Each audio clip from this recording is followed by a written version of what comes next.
What's going on, fam? It's your boy Dan the Realtor back again with another video. Today we're going to be talking about how to buy a new home when you need to sell your current home.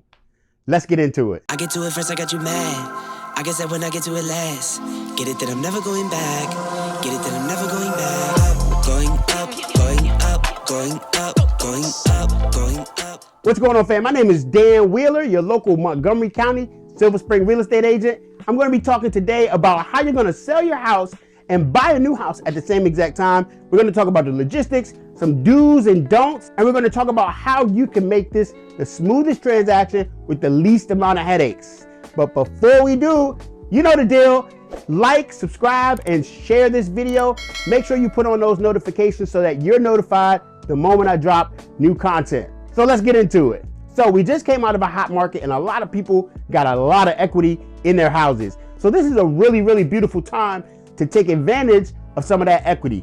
Now, even though interest rates are higher right now than they were 2 years ago, we still have historically average interest rates. If you're looking to cash in on some of the equity that you've accumulated over the last couple of years, a good way to do that will be what we call a move up, where you take the equity from your current property and you roll that over into a new house. For example, if your house is now worth $500,000 and you owe about $200,000 left on your mortgage, you're gonna take that $300,000 and use it as your down payment on your new property. Dude, what the hell are you talking about? This is where it gets a little bit tricky. So let's talk about how you're actually gonna do that. The first thing that you need to do is you need to have your current home on the market. Now I know what you're saying, Dan, how am I gonna put my house on the market? What if somebody puts a contract on it the same day? Where am I gonna go? I got you covered, so stick with me. You're gonna be putting your house on the market as what we call home sale contingent. In other words, when you do get an offer on your house, you're gonna be responding back to that offer with a home sale contingency. In other words, you're gonna be telling your buyer that you have to sell your current home before you can move out. Now, once you have an offer for your house, that offer is gonna be combined with a pre-approval letter as proof of funds, letting your new buyer know, hey, once I sell my house, I already got a buyer lined up. That buyer is gonna buy my house, and then I'm gonna buy your house. Once you get an offer on your house, the second thing that you're gonna do is go shopping for your new house. But Dan, how am I gonna buy the new house if I haven't closed on my old house yet? Stick with me, I got you. The way you're gonna submit the offer on your new house is as settlement contingent. In other words, you're telling your new buyer that you cannot buy their house until settlement takes place on your current house. So let's rewind. You're gonna have two contingencies. One is a home sale contingency with your current buyer of your house. The second is a home settlement contingency with the owner of the new house that you're going to buy. Once the offer on the new house gets accepted, you're gonna do your home inspection, you're gonna do your appraisal, and you're gonna do your financing contingency. We're gonna talk about that in another video. Once you get the final approval for your new home, third thing that you're gonna do is you're gonna go to settlement.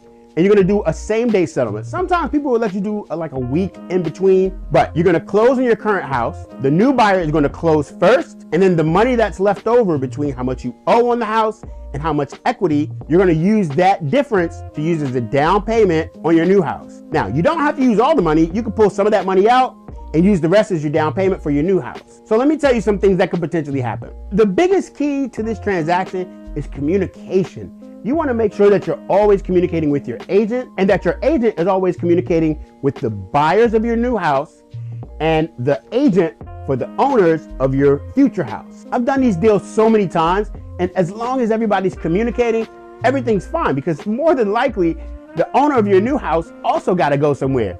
So it's in their best interest to make sure that you actually close and that they give you grace in the event you need to file an extension. Extensions are invaluable in these types of transactions because invariably something will happen with the buyer of your current house, or something could happen with the owner of your future house where you'll need to push settlement maybe a week or two, or maybe it took you a while and you haven't found the house that you're looking for yet, and you're gonna need to extend with the current buyer of your current house. Things happen, and that's again why communication is very, very important.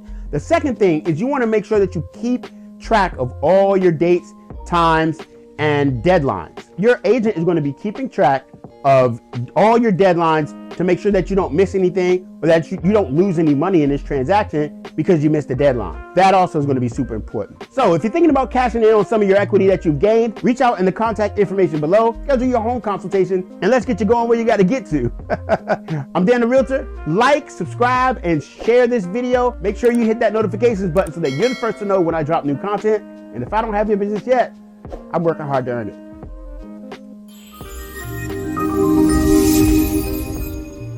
Hey babe, can you hold the baby for me, please? Thanks, love you. I know, maybe take him downstairs just for a couple minutes. The second thing that you're gonna do